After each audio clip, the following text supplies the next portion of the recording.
Hi, welcome everybody. This is Paul with Southern Adirondack Outdoors. Today we're going to do something a little different. As you can see, there is no log on the mill. We're going to be talking about the mill itself today. I had some relatives from out of town come up a couple weeks ago, and they were asking questions about it, and it occurred to me that, hey, I never told you guys about the mill and what we like, don't like, pros and cons of it, that sort of thing.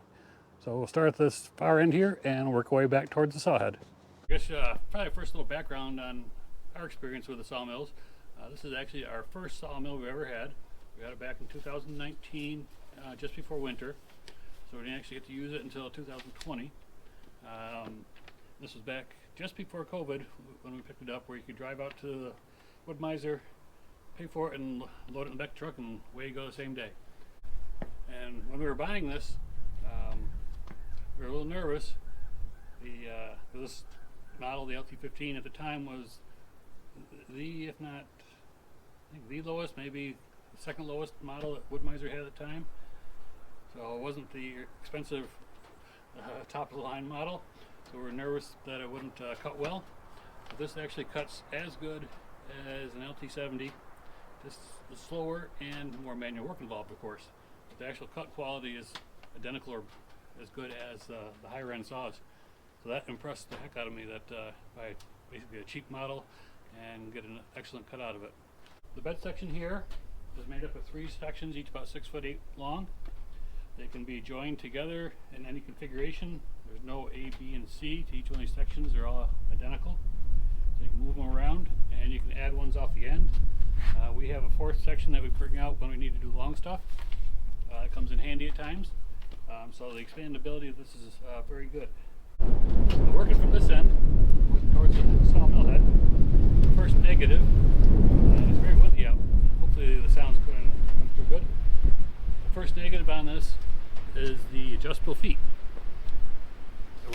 They work for leveling the mill, but they're a rural pain in the you-know-what to actually use. And I'll bring you in closer and show you that. So the feet, and there's 4 on each of the 3 sections, consist of basically a threader rod, support bracket, a nut under here as well, which you probably can't see too well. And then it goes down to this plate to help distribute the weight. So you have to adjust this, you have to loosen the nut up here, then turn this.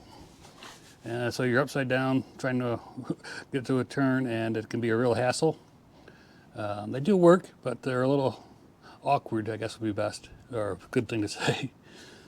It'd be better in my mind if it had some sort of nut on the top or a bolt head, so that you could just put a socket on there or screw gun or whatever to raise them up and down. Be a lot more convenient. So those feet can be a real hassle. When you first get your mill, it might take you a half day to get the bed sections all lined up appropriately.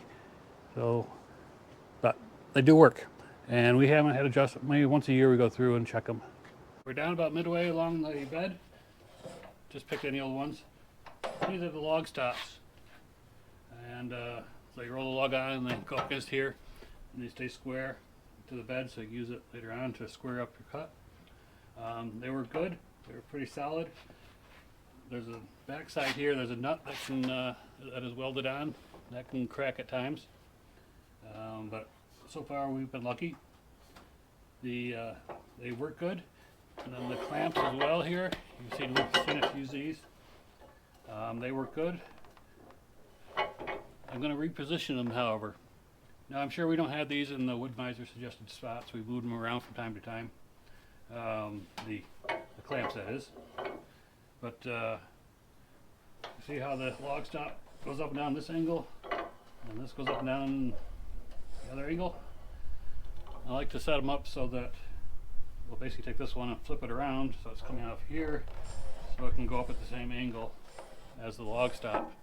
And where that really comes into play is sawing flitches, so you can clamp up the board up against here rather than having the board here and the clamp over here. It tends to warp the board, or not warp, but bend it while you're cutting it. So that's just a little juggling here of the log stops and the clamps, but they work good. Alright, I moved you down. You're currently where the sawhead usually is. I moved the sawhead down. I'll show you this. This is an option accessory you get from Wood-Mizer. These are toe boards. So you can put a socket or screw gun on here and lift this up so this comes up to lift the log so you can level it and saw it properly. Now it does work. It lifts them up good. You need a good powerful drill on here, especially for the heavy logs, but it works good. Keep these greased. There's a fitting here, I think one down there, one here, and lift them up. It does lift in a little bit of an arc. You see it pivots here, down here and here, and as it comes up, it lifts in a little bit of an arc. So if the log's up against the log stop and you got to lift it up, so it pulls it away from the log stop a little bit. Not a big deal. Easy to adjust afterwards, but one more step you got to remember to do, otherwise you could be sawing not perfectly well. They are mounted okay. It needs a little bit of improvement. I'm going to bring you around and I'll show you. Alright, so I got you turned around a little bit here. This is the bolt head that holds the toe board on. It goes through the bunk, through a spacer, and to another side. And I don't know if you can see on camera or not. Maybe if I get the square it'll show.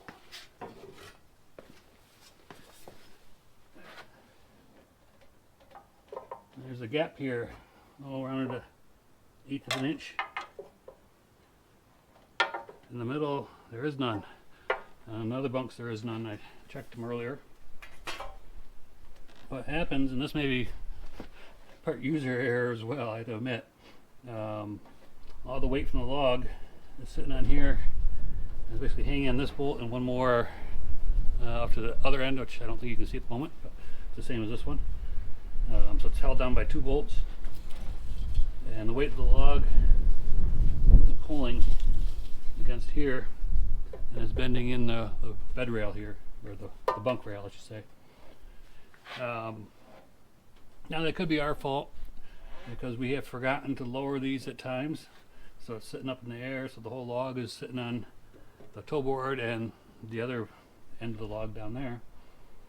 So we've forgotten to lower them a couple times to roll the log, so whenever you see the log come down and go boom, boom, it's either hitting these, but when we have it on the toe boards, it's hitting the toe board, so all that weight's coming down on the toe board. So that could be from us rolling the log without having the toe board down. But it could use some strengthening either way, this mounting setup. I'll probably take this off and put a bigger washer here or something, I'm not sure yet, but needs a little strengthening up. So one more bad thing. Not bad, but you see this angle here? Let me see if I can make sure I'm out of the way. This can get in the way. If you have a cant on here, say a 10-inch tall cant, and you're cutting it down to the bottom to make 1-bys or 2-bys out of, when you get to a certain point, and it's usually about 8 inches, it starts hitting here. So you gotta stop, take a board or 2 off, and then finish up sawing the cant. And I've looked at this every so often, and the only reason I can tell, let me see if I can bring it closer. There we go. That'll work. The only reason I can tell for this angle is an attachment point for this spring here. Otherwise, there's nothing. Let me grab the square. And if I put the square on the bunk up against the stop there. So we got the square on the bunk against the little nubbies I call them, or the cant would be up against, up to here, up to the blade, and you can see it hits about in here. So that's all empty space, and it gets in the way. The spring's the only thing there. I've been hemming and hawing about how to modify this to relocate the spring and cut out a little square, little triangle corner here. It's not a big deal. only comes into play when you're taking the cant down all the way down, and you have to move a couple pieces off to continue on. But it's something that I think Wood-Mizer could have designed a little bit better. You know, just get rid of this. It's not needed for anything except for the spring. Then you have a full 10-inch cutting depth between here and here, rather than reduces it to an 8-inch cutting depth is what it does. So that would be something for Wood-Mizer to improve. Okay, well, I got the covers open. Open that one as well. The saw head, the tires here, I call them tires, belts that go around the big, in this case, the drive wheel. They're easy to change. You can pull them on and off. Stick them right back on, no big deal. The saw blade is a little, the first few times you do it, it's going to be awkward. You have to work them around some metal and out this little slit here and up around this pulley and this little bracket. But once you do it a couple times, you can do it pretty quickly. But sometimes they do catch, the teeth can catch on, like this bracket here particularly. It gets wedged in here, and it becomes a little bit of a tussle to get it out of there. But it's not a big deal. It's just something that you get used to. And but you could do some damage to the teeth on the blade if you're not careful. You could get the set off or chip one of them off or something along those lines. That's something to keep an eye on when you're doing. And of course wear gloves too. Let's see, what else? One of the best features about this saw head that we've found so far is that we've required no adjusting to it whatsoever. All these pulleys are adjustable. The drive pulley and the idle pulley, they're all adjustable to make sure the blade tracks true and straight and makes a good cut. We've had to do none of that in the, well, I was going to say 4 years, but really the 3 years I've been running it. Well, I guess we're going up on 4 years now. So we've never had to adjust any of these, and they haven't worn out yet. We've had to do no adjustments to anything. I'm dead set reliable in that case. Still cuts as good as the day we got it, and that's a big plus, because once you start fussing around with these little adjustment screws to get these things square and level and true, then usually it's one thing leads to another, and you end up redoing the whole darn thing. So that's a big plus. Alright, so on this is the side you're not used to seeing at the sawmill. Some of the features back here. This is the hand crank. You can use just the hand crank to propel the mill forward and back, or you can use it in combination with the push bar here. And we tend to do both at the same time, the hand on here and hand cranking. We find that doing that you can push it smoother at a more constant pace. If you're using the crank, you tend to get a cycle of the motion of the crank. It tends to lurches forward a little bit. By doing both, it can even it out. And this provides a little mechanical advantage too, so it helps get it through those nice big wide cuts. Alright, the engine on this mill is a 19 horsepower Kohler, Command Pro something or other, 19 horsepower. An option at the time was for 25 horsepower. I do wish we had gone to the 25. Now for everyday use, the 19 is fine, but when you're cutting wide slabs out of hard maple, the extra horsepower of the 25 would have been nice. So if I had to do it again, I'd probably get the 25 horsepower upgrade. But if you're just cutting 2x4s, 2x6s out of pine, then this will probably be fine, the 19.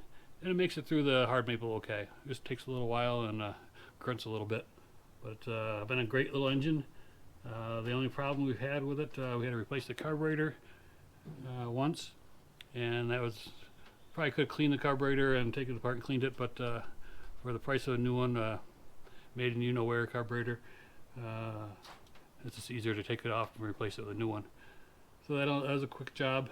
I can't think of any other problems we've had with it. Changed the oil often, and all the filters. There's just an oil filter over here and a fuel filter. Air filter, of course, too. Keep those clean, and it's a good running engine.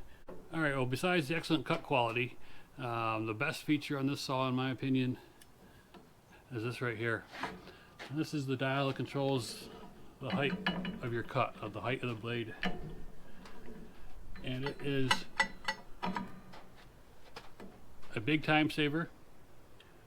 You don't have to read the little scale to figure out where you're at.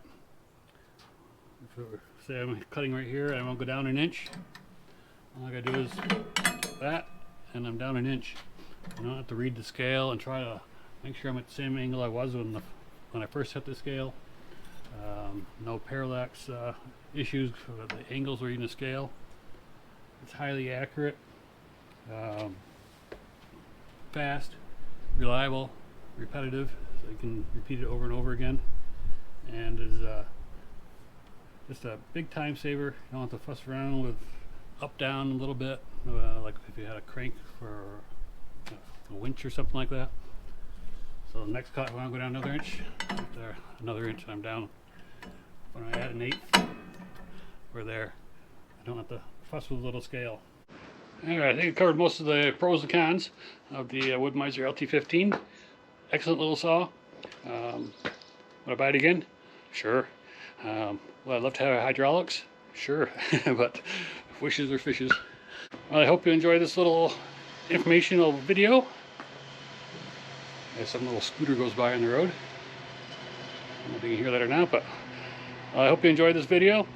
I hope you found some good information out of it, and we'll see you again next time.